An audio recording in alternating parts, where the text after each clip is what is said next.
Call of Duty Ghosts was pretty infamous back in the day. When the game released in 2013, it was considered to be one of the most disappointing and worst Call of Duty games ever, and so many people bagged on this game, either making fun of the multiplayer, the campaign, or Extinction. For Extinction, I might do a video for it in the future, as that mode is kinda underrated. But there was other times too that I got bagged on, like the fish AI statement, or they kept saying dog over the time. When they showed up their technology, they kept saying the dog model looked good, and they kept saying it over and over again. I remember there was so much hype for this game with the teaser trailer, the mask trailer. This trailer is really badass. It shows all the warriors that had masks during times in battle. These are all warriors throughout history, explaining their tactics, their wills, and everything about them, what made them good as a warrior. And that set up the story for Ghost. These are the modern day warriors now. It was a really badass trailer, but when the game released, like I said earlier, people bagged on it. But it probably had to do because people were getting tired of Call of Duty since this came after Black Ops 2, and then with Modern Warfare 3, people thought that was mediocre, and then with Call of Duty Ghosts, they thought it was the worst Call of Duty game ever. Then Vanguard came along and overthrew that title. What you say about the other futuristic Call of Duties that came right after Call of Duty Ghosts? But this is not going to be a video bagging on Call of Duty Ghosts. I'll be talking about the campaign and talking about how underrated it is. The campaign's really not that all bad, but to me, in my opinion, it is one of the most cheesiest campaigns in COD history, and I consider it to be equivalent of an 80's action movie. One of those 80's action movies that's so bad and so good at the same time. Because in the campaign, there's a lot of goofy moments and a lot of cheesy moments that you would see in an 80's action movie. And even too in the setting of the game of the world building. Because in this story, South America unites into one federation, they attack Central America, the Caribbean, and Mexico, and after that, they go attack America. Without the US batting an eye to a new superpower that's growing on their backstep. But hey, whenever has Call of Duty been realistic? So I'm going to be talking about the campaign for today. It's similar videos to the ones I've done for the Black Ops campaigns and the Modern Warfare campaign. Go check out the Modern Warfare campaign because it didn't do as well and I really did a lot of work on it, so go check it out when you're done with this video. Before I talk about the campaign, I want to say something about my channel first. In my Black Ops 2 video, I started a Subgoal. The Subgoal was to hit 5k. So when I hit that mark, I'm going to do a Q&A stream. So it will be my first stream for this channel. Well, I think I want to hit it around towards the end of August, so practically in 2 months. I would prefer if I hit it earlier. Right now I'm sitting at 2k subscribers, so I would appreciate any new viewers or any returning viewers to subscribe right now, and to check out my other stuff too. But with that out of the way, let's go back into the video. So the campaign starts with a story, and I love the cutscenes in Call of Duty Ghosts. They're all really done well, and they're very unique in their way too. But not as good as the Modern Warfare cutscenes or the Black Ops cutscenes. But still, Call of Duty Ghost cutscenes still hold their own. This is a story about a group of soldiers handling a huge group of enemies. For 3 days, this small force was able to withstand the enemies, even fighting to the last nail, and even to the last group of teams. The enemies overwhelmed their position as they had to evacuate the area, but some group of soldiers turned back in order to take out the enemy, while crawling along their fallen comrades that just recently died.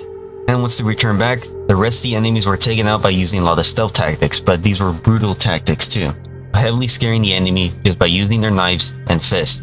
And the enemy never even touched them at all. But they left one enemy to survive, but this enemy was heavily traumatized, as he was sent to spread the word about this new group that just formed. This group just formed in the heat of battle thanks to the enemy's position of what they did to them. These group of members that killed their own enemy team, they acted like supernatural forces and were hiding in the shadows, doing fast and lethal strikes. So they were dubbed as Ghost. But that's how the legend goes, as Elise, our father in the game, is telling us to this, as we play as Logan, and we have a brother too called Hesh. Now I'm gonna go a little tangent, but I think many people were disappointed about the campaign because I think they thought they were doing a campaign about Simon Ghost Riley from Modern Warfare 2. But Ghost and Modern Warfare have no connections to each other. I remember some people back in the day were disappointed about that. But anyways, back to the game. So we play as Logan Walker, and we're silent protagonists, which is weird because Call of Duty's been doing the voice protagonist for a little while, but with this game, they went back to it, which was kind of weird. But we're just here with our brother and dad enjoying a nice day in the woods. So nothing could go wrong, but until we feel tremors. Now we're in California, so this is normal. But as we keep walking, the tremors keep intensifying and keep getting worse. The one big one, we see fire in the horizon. Our neighborhood is set on fire and we see people panicking. And Elise says that it's Odin. Now we have no clue what Odin is, but whatever it is, it's causing a lot of destruction around us. And it's the cause of the tremors. We have to quickly go to our house in order to stay safe there. Elise gets the truck in order to pick us up. In a state of panic, we have no clue what's going on. Or well, for Hesh, she has no clue what's going on. Our protagonist does not say anything as he's silent. It seems that one of the strikes hits near the house and nearly takes down the house with us. Though the house is not gonna hold, so we have to get the hell out of there. But of course the door is jammed, but then after that we were able to go through. It goes to 15 minutes earlier. Because now we're in space. The second time in COD that we're now in space. and we see what Odin is. It is a satellite. We're playing as an astronaut as a routine checkup on the satellite, and on the space station too. We see a spaceship coming into view as we're done for routine and we're gonna get picked up and go back home. Of course, and again in Call of Duty fashion, everything seems to be fine. But once we enter the space station and when the spaceship docks, it gets taken over. And this is where the goofy part starts, where it's truly in 80s fashion if you just turn off your brain. The enemy is the Federation and they're shooting guns in space. Now some of you might think that this is super goofy and not realistic, but it is. Well, kind of, because you can shoot a gun in space, but you just be sent tumbling forward. But still, it is still kind of outlandish, and like I said earlier, in 80s fashion where you have a space gunfight. We have to stop the Federation forces from overtaking the base. But we were completely taken off guard as we were not expecting this, so we had to steal their guns. But in the middle of the fight, Odin gets taken over by the Federation, and they're going to use our weapon against us. Because Odin is a space station that uses kinetic bombardment. It is an orbital strike. This one is completely realistic as we have something similar to this. Not a satellite, but a spacecraft. You can look at that on your own. But this kinetic weapon satellite just shoots tungsten rods into the Earth. It's basically using basic physics and the Earth to our advantage. These rods are not filled with explosives, they're tungsten rods, able to hit the re-entry of Earth and not burn up. And basically they hit like a small meteorite, almost like a small nuke. These things cause a massive amount of damage. So the Federation is going to use it against us, targeting most of the major cities in America. Even though the Houston operator tries to stop it, they can't. The Federation has full control, and then we see in the window Odin firing on America, hitting most of the cities. And so they have to scuttle the whole satellite, leaving us behind. And as the station detonates, we get sucked out into space. But we're still alive, surprisingly, as somehow the shrapnel did not kill us. Or even some of the debris does not even cut our own suit. But to me, I just think of it as an 80s movie and just keep going along with it. But the Odin weapon is still operational, and it's going to begin its second payload to hit another set of cities. So it is up to us and our partner in order to stop the station. And there's only one way to stop it, we have to blow it up. And due to this, we're not going to make it back home, we're most likely going to die. So as we take off one of the fuel covers, we shoot the fuel. It does blow up, but we have to shoot it again. And as it blows up, our partner dies from the shrapnel and knocking out the Odin station, making it go back into re-entry of the Earth. But we're still alive. And I think this is one of the most horrifying Call of Duty deaths ever, as we're basically burning up in the atmosphere. But it's a good thing we took out the Odin station and does not cause enough damage. And after the space station enters the Earth again, we cut back to Logan and Hesh again. So we see one of the rockets hit the ground and we see the full destruction of what these rods can do. So when it hits the ground, it completely cracks open the ground, causing a mini earthquake. It's basically the Odin weapon system is basically a city destroyer, almost equivalent to the same power as a meteorite hitting the Earth. But we have to traverse to our recently destroyed neighborhood in order to make it to our father's truck. But in the process of going to the truck, we almost get killed as the oil tank blows up next to us. But luckily, we still make it out, and we see the rest of the Odin strike into the city, beginning Call of Duty Ghost as the title card comes up. So for Call of Duty Ghost, it is a unique enemy that we're fighting against. It is the Federation, and the Federation is the South American Federation, as they all unite into one country after a nuclear war happened in the Middle East, causing oil supply to go down, which causes South America to unite under one banner under Venezuelan leadership. In turn, the Federation becomes the next global superpower rivaling the US, as it invades Central America, the Caribbean, and Mexico. Now they're invading America, as the Odin Strike was their first plan of invasion. And so 10 years pass, as we're now in war-torn America, as now the fighting between the Federation and America is now in a full-on stalemate. Throughout the whole war, America had to be on the defensive end, as America creates walls along the front lines, in order to stop the enemy's advances. I think in the game lore, they stretch from all the way from California to Texas, so that's a long-ass wall. But like I said earlier, we're in war-torn America, as we're in the ruins of Los Angeles and see the Hollywood sign in the background all destroyed. But still, in a matter of 10 years, we still have our brother, Hesh, still along with us, and we have a dog called Riley. And Riley helps us a lot throughout the campaign. But the war has been so intensive, leaving Los Angeles into ruins, one of the most America's major cities completely ruined now and desolate now. And it's thanks to the Odin strikes and the long brutal war against the Federation. I think on an extra note too, I think this is the second time America's been invaded in the Call of Duty series. The first one was in Modern Warfare 2, I think, and this is the second time it happens. We have to return back to base as we're given a mission that we need to take. And along the way we find Federation forces and we have to kill them. And also too, I kind of forgot how sluggish the movement system in Call of Duty Ghost is. Well, it's kind of sluggish compared to Modern Warfare 3 and the other ones, but it still feels off for me for a little bit. I have no clue if it has to do with me playing on the keyboard, because it feels a little bit different and weird playing the older Call of Duty games on the keyboard, because I'm more used to playing the controller with the older CODs. But anyways, it's just the same old Call of Duty with the same shooting and everything. But anyways, Hesh notices that this is the second time a recon team has been sent over here. In the coming weeks, they've been sending a lot, and he's weirded out by it. has been the 5th time for that month. By the way, we're not in US territory, we're basically in the no man's land area. And this is another reason why we have to head back to base. We were scouting out if there was anything weird against the wall. Then the lore, apparently Texas got overrun and they went over the wall, taking half of the state. And it seems like they're gonna do the same thing to California. As we traverse later on, there's more Federation forces and they keep intensifying, even when we fight in the canals too. It seems like the forces is not just a recon team, it seems more than that, as they have helicopters and everything else. But we take them out and help our troops inside the canal. And after that, we get sent to our commanding officer, which is our father, Elise. But as we're transported to Elise, we see the American defenses, as they're basically holding up in the Santa Monica Pier. They basically turned the city into a huge fort. Elise is giving us a mission in no man's land as we need to recover a recon team. This time America's no longer be on the defensive position, it's going to be on the offensive position now, as we need to retrieve whatever information they found in no man's land. So we're sent home.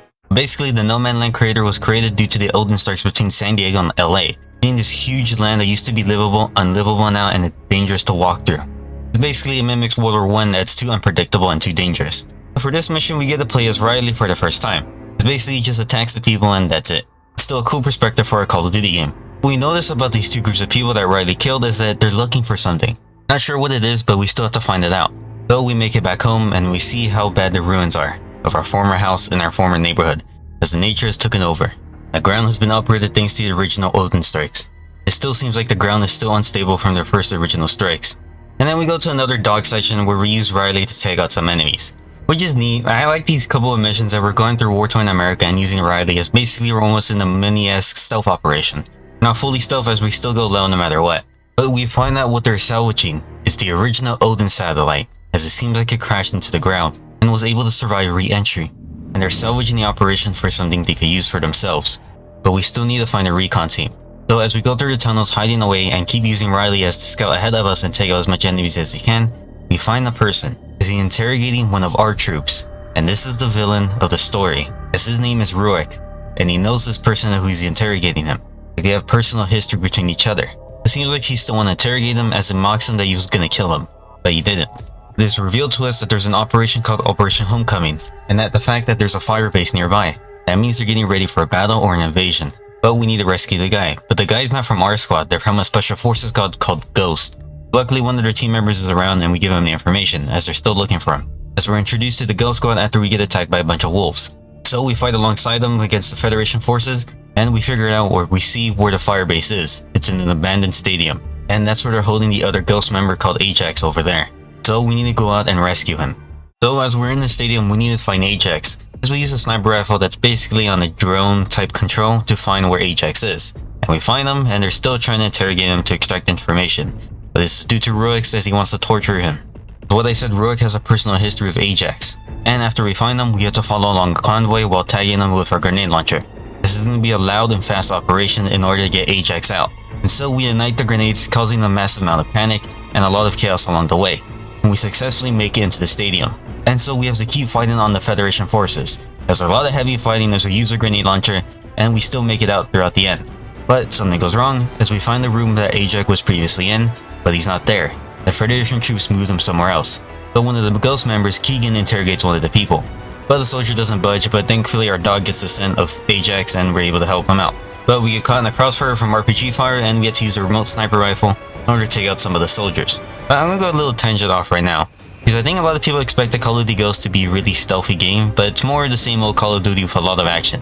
I think Call of Duty Ghost has way more action than the other ones too. I think, in my opinion, but it doesn't make me hate the game. It actually makes me kind of like it even more. It just gives it more of the 80's flair. But anyways, we keep traversing, following Riley as he has the scent of Ajax.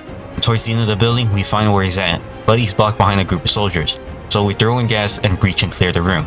And we find Ajax, but he's badly injured.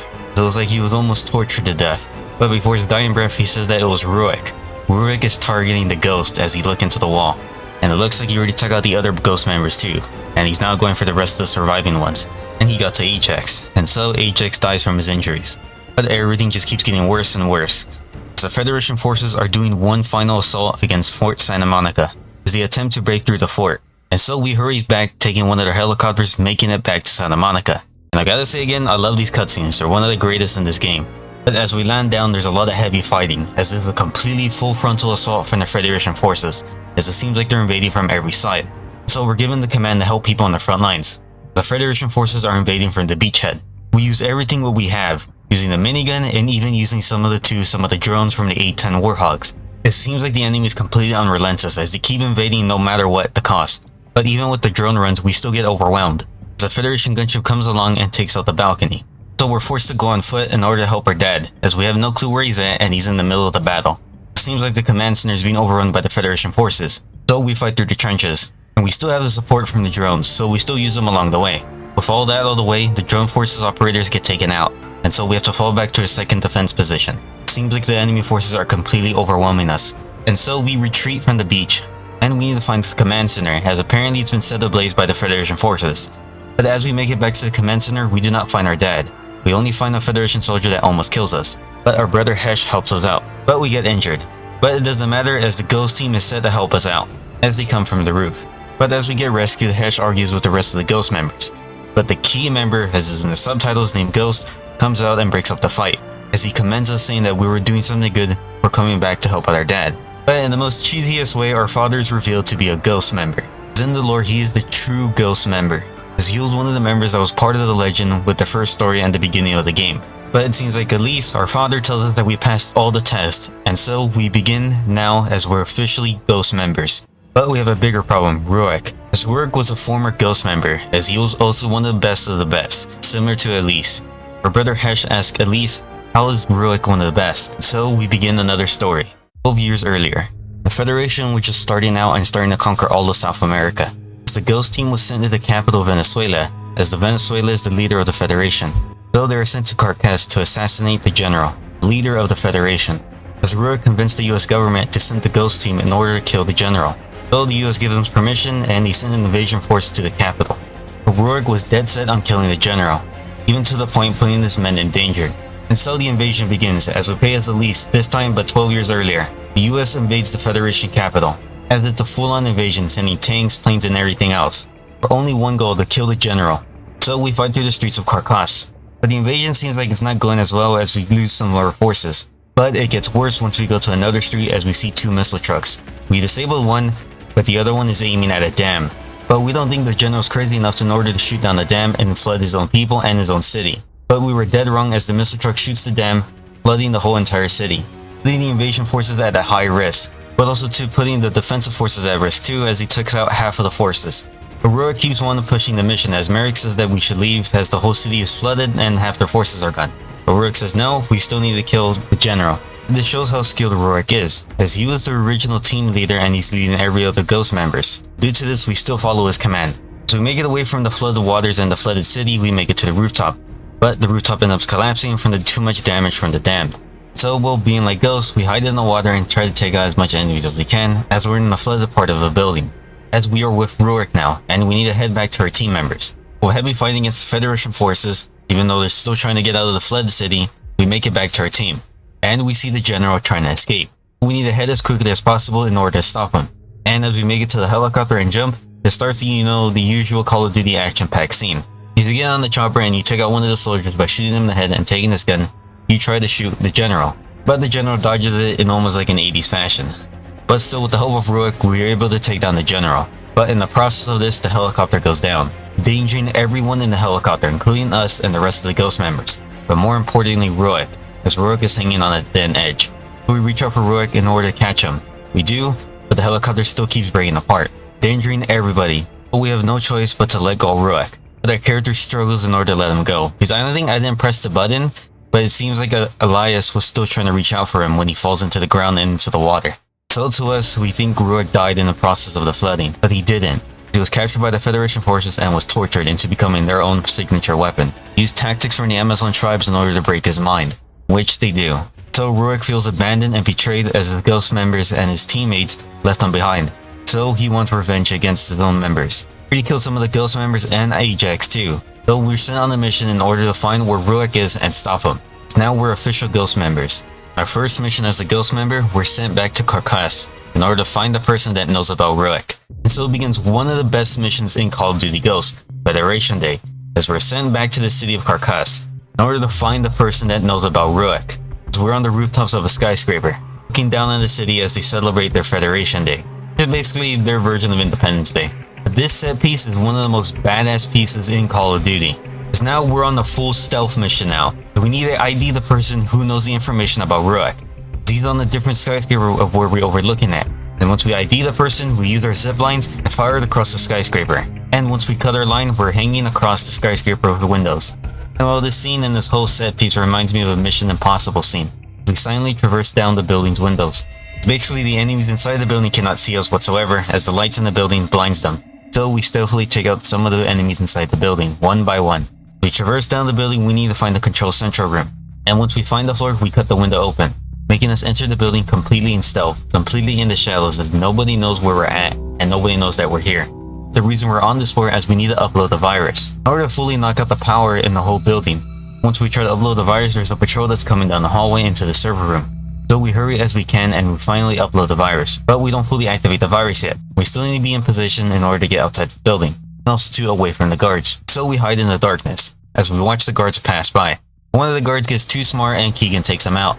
And after that, we return back to our zipline, going down in the building, and we finally activate the virus, completely turning off the power into the building. So we have the full advantage to us. But we still need to take out some guards as some of them are confused as they go on the balcony. And we take them out with our guns, and lastly one of the guards we take them out with our knife. And after killing the guard with the knife, we need to be in this section of the floor. And we need to cut off some areas of escape, so we cut off the power for the elevators and keep traversing through the offices. And we get to one of the most coolest sections in the game, as there's a big group in one type of room. And there's a TV illuminating the whole entire room. So after we take out the TV, we use the strobe lights in order to disorient the enemy. And the enemy has no clue what's going on and we stealthily take them all out with our guns. But after that, we find the power room to the elevator and we cut off the power.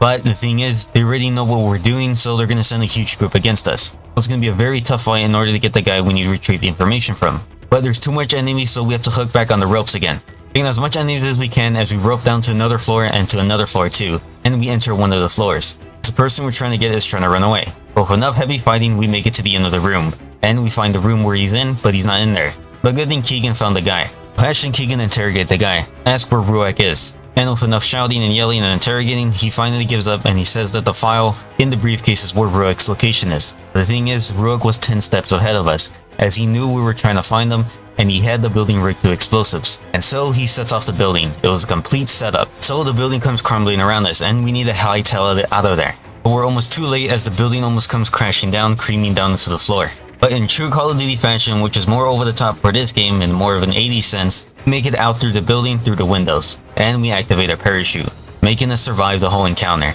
And we look up into the sky, seeing the skyscraper coming down onto another building. But we finally get the information where Rorke is, and for the next mission, we're gonna go where he's at, as he's in Mexico in Yucatan. So it begins one of the first vehicle sections in the Call of Duty Ghosts as we're flying a helicopter. It's not as good as the one in Black Ops 1, but it's still pretty decent. For me, I'm going to talk quickly about this mission, as we basically use the Apache in order to take out some of the ground forces, as the place where Rorke is at is heavily guarded by the Federation forces. So we completely decimate the whole thing while defensive using the Apaches, as there's a whole group of them. And after pelting the enemies with a lot of ordnance, let the Ghost team land on the port, in order to capture Rorke. And once again, once through heavy fighting against the Federation, we find Rorke. But he's just there waiting calmly, as he knew that we were coming to get him, and he basically taunts us too. But in the end, we still captured him. And so begins the next mission of where to interrogate him, the whole entire Ghost team, one of the transfer planes as we make it back to America. But Rorke keeps taunting them, almost seeming like he's beating them and he's one step ahead of them. And so Elias gets tired of this and opens the cargo bay, so he threatens Rorke in order to throw him out of the plane. But Rorke anticipated this and well says that it makes his job really easier, as another plane comes out and it's the whole Federation air fleet, as they come for Rorke.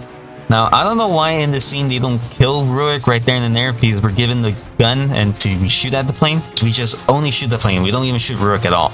And so naturally Rorke is gonna escape, in a truly Bane fashion as the whole plane completely rips apart, as the Federation forces recapture Rorke and bring him into safety. Not long before, Rorke gives one last taunt to us. And so they let go of the plane, making us freefall, and making the other team members freefall too. But in the middle of freefall, it is completely surprising how we don't die at all, even when the plane debris hits us in the face, but we somehow make it out and we pull out our parachute, making us fall into the jungle. This mission is another great mission too. It's another stealth one. To me, I think it's another unique mission in the Call of Duty series, as now we're being the hunted one, as the Federation forces are looking for us, and we're only armed with a handgun and a knife. And if we alert too much Federation forces, well, we're most likely gonna die. But we need to take out one by one, and we need to regroup with our squad. as the other Ghost members survived the plane crash. So we traverse through the jungle, taking as much Federation forces as we can. We see bits of the plane crash falling to the ground and see the patrols trying to scout out to find us too. I find this mission really cool, not as good as the Federation Day one, but this one holds it on its own. I have no clue why people complain that there is a lack of stealth missions in Cod Ghost, which I can see with the more action-packed scenes, but there's still some more stealth compared to the other COD games compared to Ghost. But still, this mission is one of the highlights of those stealth operations. And after traversing through the jungle, we finally link up to our squad. But we still need to get the hell out as there's no viable extraction point. So we traverse again through the jungle and through the rivers. Along the way, we find a missile launching off, and we have no clue if it's an explosive one or something else entirely. But the squad does not have enough time to discuss about it or even confirm what it is, because we need to get the hell out of here. So after jumping off a waterfall, we make it safely to the American team, and we are safely extracted out of the Yucatan. So for the next mission, we need to confirm where the missile was, as NORAD said that it was not a missile that hit the US, it went into space. But why? So the president orders an operation in order to fight in the Andes, an operation that gives us to his facility that we need to infiltrate and get information of what the missile is for. This time we have no clue if Rorke is going to stop us or not, but we still proceed with the mission. So we're headed to the Andes, beginning another stealth operation in order to infiltrate the facility.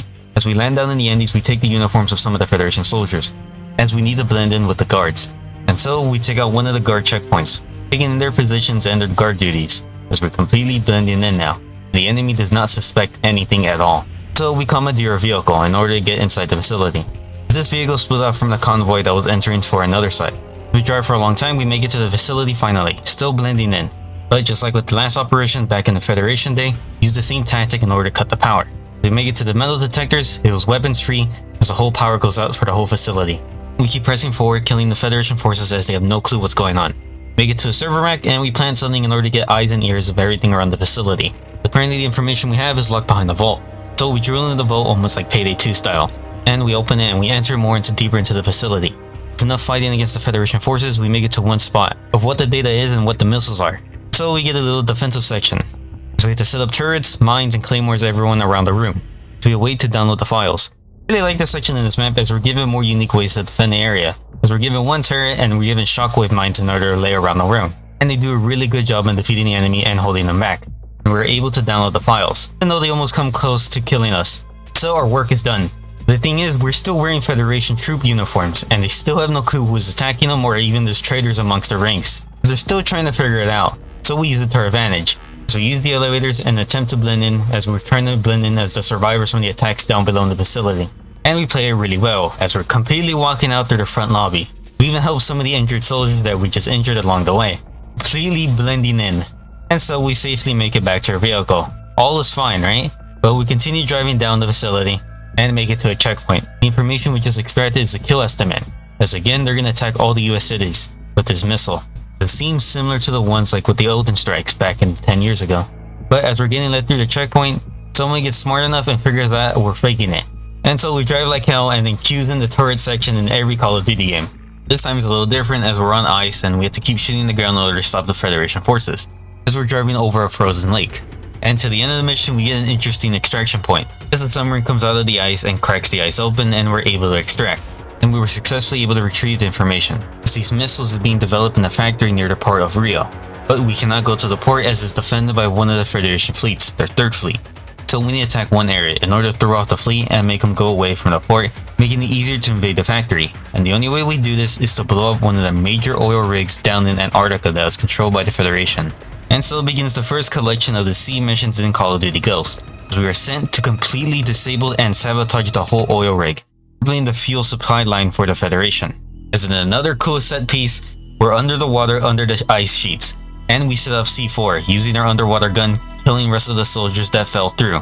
And I'm surprised that Call of Duty Ghost put a little realism with the underwater, as they had to use a special type of gun underwater, to reflect some of the Cold War technology as they had made underwater rifles. Still a cool detail. So we surface onto the ice sheet, killing as much Federation soldiers as we can in order to attempt to get on the oil rig, which this mission sees more of an epic version of the Modern Warfare 2 mission of where you invade the oil rig, as this one is more grander in scale. The other objective for this mission is to completely sabotage the oil rig, completely blowing it up. Through the heavy fighting, we make it to the main controls, and completely activate the failsafe in order to blow up the whole entire oil rig. It is completely out of a Michael Bay movie as everything gets set ablaze, but still there's some failsafes that completely stop the oil rig from blowing up entirely. So we traverse through the fire and under the smoke too, in order to find this control room. Once we do, we let the whole thing go off, completely exploding the whole oil rig and completely melting the ice caps there too, and also to completely crippling the fuel supply line for the Federation. Due to this, we get the full attention of the 3rd Fleet, and we start another operation, as the fleet has a state-of-the-art destroyer and we need to take it out in order to cripple more of the Navy too. So begins the underwater level for Call of Duty Ghosts. The only way to destroy the destroyer is from the bottom. That's where it's mostly vulnerable at. And also too, this is the infamous level that talks about the fish AI. Still, this is a cool underwater level, as we have to stick to the ground as basically the sonar is gonna basically kill us. And we have to find a tricky spot in order to destroy the ship. And again, it keeps it with a little bit of realism as we have to use an underwater rifle throughout the whole level. This is strictly underwater only. We're just swimming around, going through the foliage, dodging some sharks along the way, and trying to find the ship's path.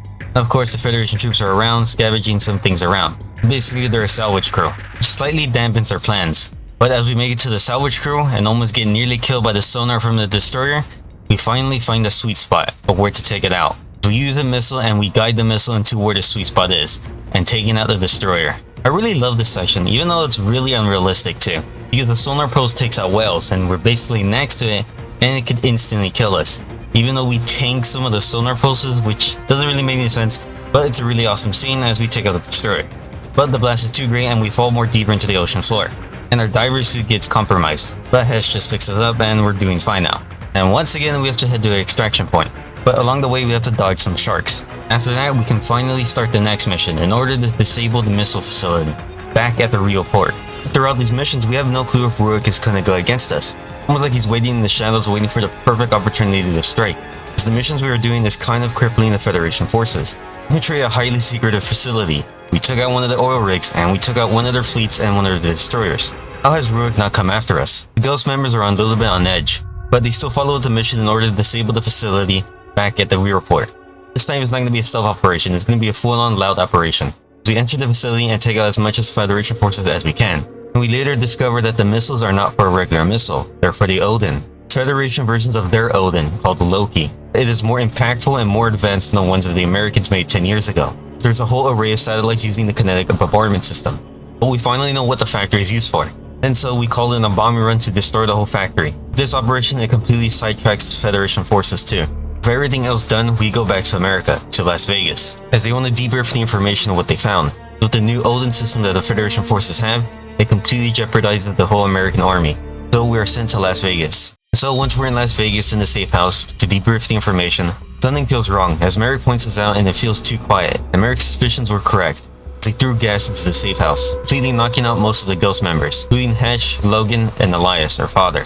The thing is, Rorke captured us. Rorke was waiting for us at the safe house, and of course begins the interrogation from Rorke, as he wants information of where the other Ghost members are as they successfully made it out. I have to say, this torture scene's a little bit too harsh than the one from Black Ops 2, or I don't know, it's just my opinion, because later on I'll show you why. I find this one a little bit more disturbing than the Black Ops 2 where Raul Menendez shooting off Woods' legs off. But anyways, Rorke shoots us in the chest in order to deter Elias to give out more information. So Rorke continues on the torturing, but he goes back to personal matters. Elias taunts Rorke saying that he was never a Ghost member. Of course, this ticks off Rorke and he punches him. So in this matter of scuffle, we take the advantage and try to take his gun. Well, Rorke anticipated this and well, he counters our attack, but he makes us shoot our own dad. He makes us shoot our dad multiple times. Open up shooting, Rorke pistol whips us, making us fall to the ground. He continued to shoot Elias into the chest. Well, Rorke throughout the whole campaign kept praising us. He kept praising Logan, and that he's truly another Ghost member too, just like him. I guess Rorke wants to do the same thing what they did to him in order to break our mind. He makes us watch our own dad die. Then in front of our eyes, before it cuts to black, he executes our dad right in front of us as he points the gun to his head. I think the last part is why I find this scene a little bit more disturbing than Black Ops 2. This ends the interrogation and we're back to the other safe house. In the process of this, Keegan helps us out, freeing the other Ghost members. It is time to hightail out of Las Vegas. Towards the end of the mission, Riley gets injured. So with the rest of the Ghost members and Riley, we successfully extracted outside of Las Vegas. But with this, a strikes are resolved between Hesh and Logan. Now they have a personal vendetta against Rorke and want to completely take him out, as they saw their own father die in front of them. Now they're going to do one last operation, to finally defeat the Federation forces. The whole satellite array gives them the full power to attack anywhere across the globe. So they're going back to Chile to attack the Federation forces again, completely disabling the facility that gives the option for them to attack around the globe. And before I talk about the mission, what I also like about the Call of Duty Ghost campaign is that the little details. When you exit out and resume the campaign, faces with the Ghost members completely change out throughout the campaign of what level you're in. After the mission where we watch our dad die, the menu changes to the face of Hesh, which reflects of what part of the mission are we in. But anyways, back to the mission of stopping the Federation forces. As we're on an aircraft carrier, completely prepping for an invasion. This is one last invasion fight. We're giving everything we got to attack the Federation in order to stop their Odin strike. In the middle of prepping for the invasion, we get attacked on the aircraft carrier. This mission is a little bit more intense than the one that we get attacked on the aircraft carrier from Black Ops 2. Then again, the Black Ops 2 is more impactful in terms of the story. And also, anyways, I did a video on Black Ops 2 campaign, which I did a long time ago, and well, this is a shameless plug for that. But anyways, the Federation forces are landing troops inside the aircraft carrier, trying to disable and capture the aircraft carrier. But they're kind of at fault as they can't really cripple us, as most of our air forces are up in the air and trying to take out as much as Federation forces that are trying to land. So they tried another tactic by boarding by the sea. They send a lot of boats in order to board the aircraft carrier. We're given an Osprey in order to take out most of the boats and some of the destroyers too. The Osprey has a bombing run using the missiles and the miniguns on it in order to take out the boats and most of the Federation forces. And after that, well, the gunship comes out of nowhere and attempts to take out the aircraft carrier. So we use one of the anti-air machines, the SAM turrets, in order to take out the other forces too. The gunship attempts to circle around and try to take out the aircraft carrier, but we take out the helicopters and everything else too. So we successfully repel the attack as the gunship is taken out. But the thing is, nowhere it says that there's multiple rods coming outside the space, into the atmosphere mimicking the Odin strikes. So the full satellite array is fully operational and completely decimates the aircraft carrier with one shot. It seems like the Federation forces are desperate as they try to use the Odin strike to take out the other fleet members. But they only take out the aircraft carrier, so we get on the helicopter to proceed with the invasion, with half our forces. It begins one of the best missions in Call of Duty Ghosts and the second best vehicle mission in Call of Duty history, as it's the tank mission. I really love this mission. I think it's one of the best in Call of Duty Ghosts and one of my most memorable things I love about this campaign. I know it's not super realistic, but it's so badass coming outside of the plane and landing on the ground and seeing the column of tanks with us too. But again, I did say earlier, just turn off your brain and think of it as an 80s action movie, because this is completely full on campy and goofiness too. But in a good way, because it's completely action packed, using the tank, taking out as much of the Federation forces in order to disable the array down below. But as we take out the Federation forces down on the ground, there's another team that's sent to take out the satellite array up in space. So it's a complete double attack. So we continue the tank assault, attacking the much Federation tanks and also two other encampments too, in order to pave the way for the invasion force, with the ground team going land on somewhere else around the base. So with the last of the air defenses taken out, the Ghost team lands on one of the bases.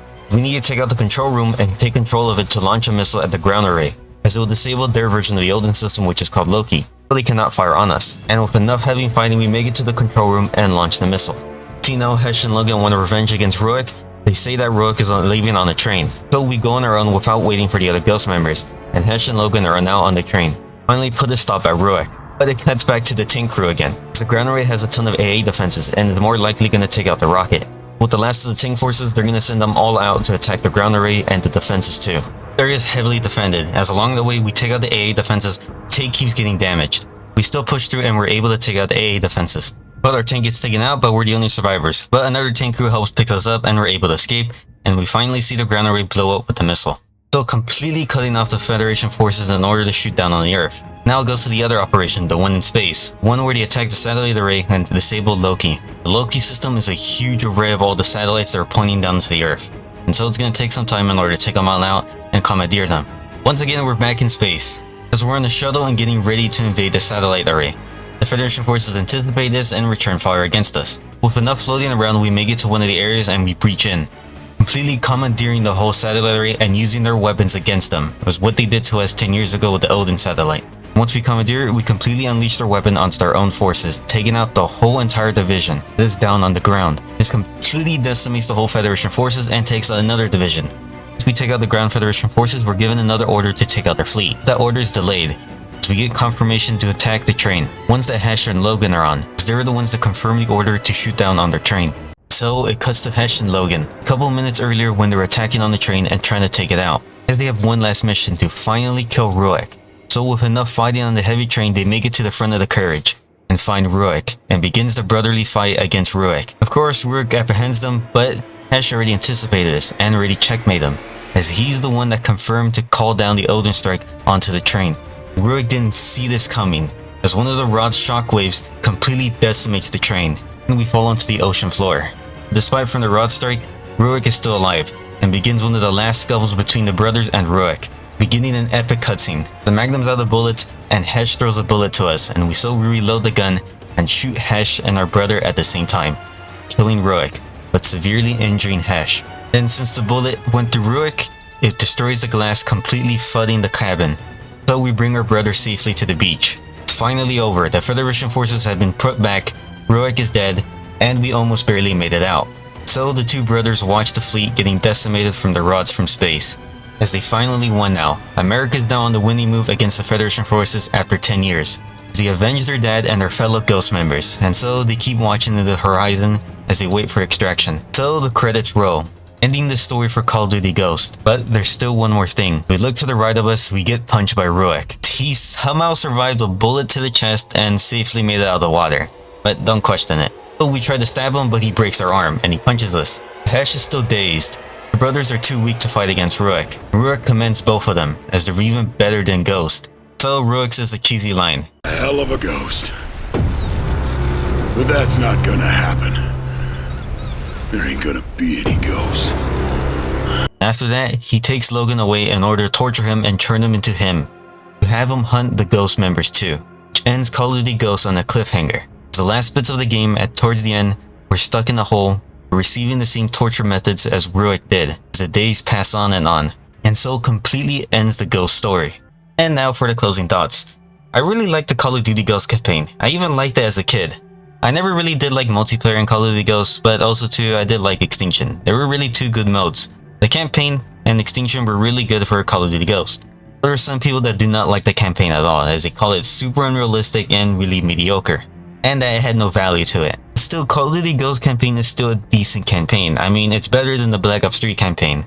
And even 2 now, as I think it's even better than the Vanguard campaign altogether. So many people should give the Call of Duty Ghost campaign a retry. When you play the campaign, try to have the same mindset as thinking of it as an 80's action movie. Because when you have that mindset, you have a fun time playing the campaign. As this campaign is really underrated, there's a lot of good moments and cool set pieces in it. Like with the Federation Day and the other Ghost operations, and even to the tank mission. That one's the best one out of the whole game.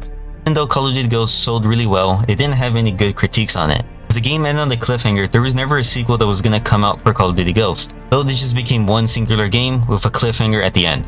Which really sucks because I really wanted to see what Rorke was gonna do with Logan, and how were they gonna fully stop the Federation. But we'll never get to see that, as with the next Call of Duty game, Advanced Warfare, which I'm gonna do a video on, which is gonna be the next big one. Call of Duty completely switched to a new genre of warfare. Well, like I said, Advanced Warfare. Completely going into the future. Because now that was gonna be the more focal point. So if you made it to the end of the video, thanks for watching. Don't forget to like, comment, and subscribe, and also to follow my Twitter account. Hope you guys have a nice day. This is Mazer Argo signing out.